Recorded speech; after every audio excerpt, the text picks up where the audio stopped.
One of the videos that we looked at, and then we're going to, if you're on our YouTube channel, you'll be able to see this, is one of the pastors was talking about that and he said this at the pulpit, he ended up losing his job, that if you voted for Trump, you were not a Christian. That's his exact words.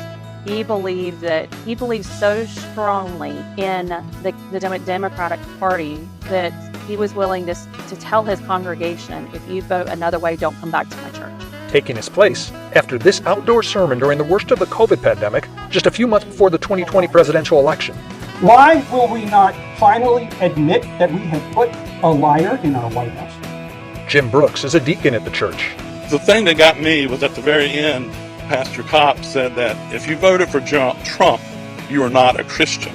I felt like he was isolating a lot of his congregation, and instead of having an open dialogue with them, which shouldn't have been happening in the pulpit for one, but instead of having an open dialogue with them and discussing, here's why I believe what I believe, let me show you, the principles from Scripture, like we were saying, he was really just condemning them without understanding their perspective of why they were wanting to take the position that they were taking.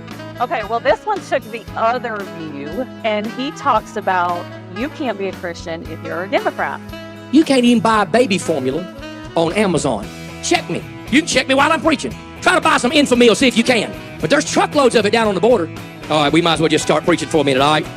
There's truckloads of it down on the border.